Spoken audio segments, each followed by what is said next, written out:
मझधार में छोड़ शैलजा के करके साथ गए। क्या प्रॉब्लम हुई? अब भारतीय जनता पार्टी के नेता ये आरोप लगाते हैं शैलजा कि के यूपी लिए में क्या- आप कांग्रेस पार्टी नारा देती है लड़की हूँ लड़ सकती हूँ, और हरियाणा में लड़की आपकी अध्यक्ष थी, आपने फिर क्या लड़की को दिक्कत हो हटा गया? दिया क्या क्या दिक्कत हो गया? ये कोई बात नहीं कि ये जो संगठन सोचता है कि किसको कहाँ बनाना है। शैलजा जी अध्यक्ष बनी, उन्होंने पूरा अपना प्रयास किया, पूरी मेहनत की पूरे प्रदेश में। आपको पता है कि पहले 15 विधायक थे, 15 से मिलकर लड़े, 31 बने, और सरकार हमारी बनती है। ये जो फिर आप ये कहोगे कि मीडिया और गोदी मीडिया, वो उन्होंने दिखा दिया। 21 तारीख मीडिया को और गोदी मीडिया दोनों एक साथ नहीं चलेंगे, हाँ, तो आप गोदी मीडिया ही बोलिए। मैं गोदी मीडिया कह रहा हूँ, गोदी मीडिया की बात कर रहा हूँ कि गोदी मीडिया ने 21 अक्टूबर को वोट पड़नी थी, 18 अक्टूबर को ये दिखाया, अपनी ओपिनियन पोल के माध्यम से अपनी ओपिनियन थोपी कि 78 से 83 सीटें बीजेपी आ रही है और 3 से 5 सीटें कांग्रेस आ रही है।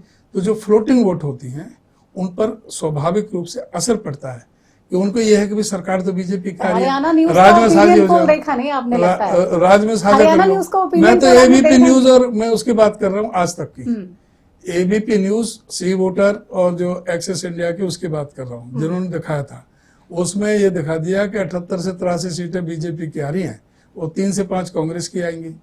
तो लोगों में जो फ्लोटिंग वोट है उन पर असर पड़ता है कि भाई सरकार तो बीजेपी की आ रही है, राज में साझा कर लो, राज में साझा कर लो।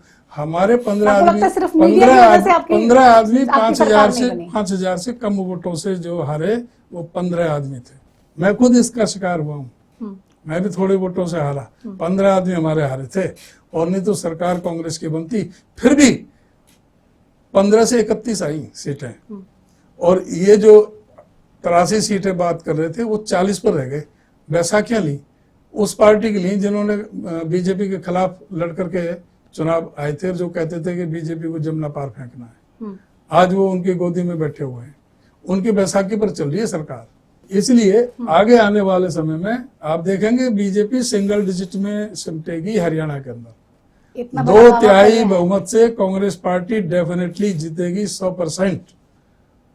अगली सरकार बनाएंगे? बिल्कुल मैं दावा कर रहा हूँ, ऐसा कैसे कर रहे हैं दावा? आपने क्या कोई बिल्कुल दावा रोडमैप, कर रहा हूँ कोई सोचा, मैंने। कोई होमवर्क किया है? मेरा अपने आंकड़े, अपने ऑब्जर्वेशन है, मैं बता रहा हूँ ना कि थोड़ी थोड़ी वोटों से हारे थे, और फिर अब जो माहौल नहीं, है, अब क्या माहौल है? अब जो ऐसा माहौल क्या है, हो गया कि अब- आपको अब जिता आप देंगे देखें, हरियाणा की जनता? अब आप देखें कि आज अंतर करना पड़ेगा।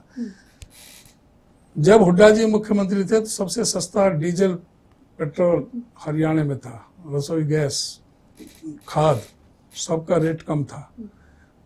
अब जो है सबसे महंगा है। जो कहते थे कि हम 35 रुपए लीटर डीजल लेना है तो बीजेपी को वोट दो, आज उनके मुंह में दही जमी हुई है।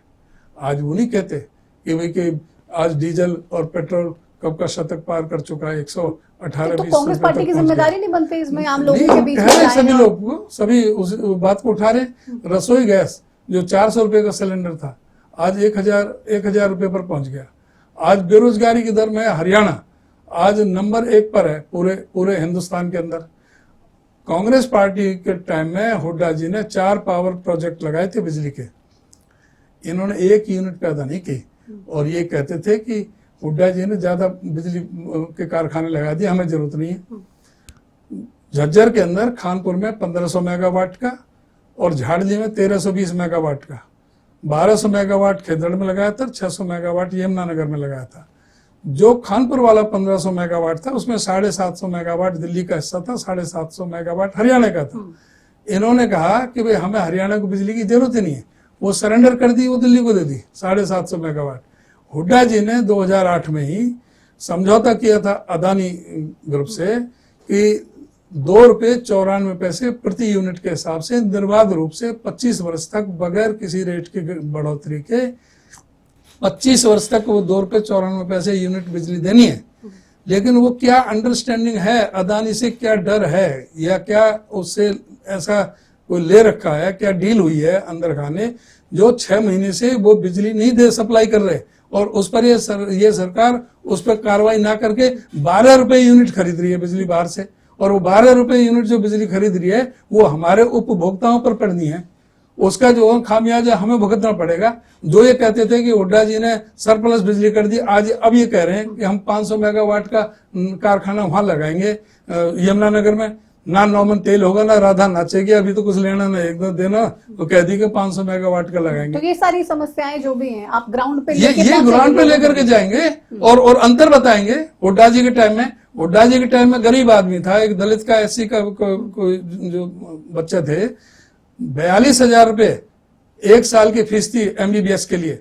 इन्होंने बेदर्दी से बेरहम करके 10 लाख रुपए प्रति साल के हिसाब से कर दी। 50 लाख रुपए कोई दलित का बेटा, कोई गरीब का बेटा, कोई डॉक्टर बन सकता है? हुड्डा साहब ने ऐसी कमीशन बनाया था जिससे कि कोई दलित के ऊपर अत्याचार ना हो सके। इन्होंने कहा था कि अपने पृष्ठ 13 पर 2014 के घोषणा पत्र में इन्होंने कहा था कि हम एससी कमीशन को और संवैधानिक अधिकार देकर के उसको मजबूती प्रदान करेंगे। और काम क्या किया?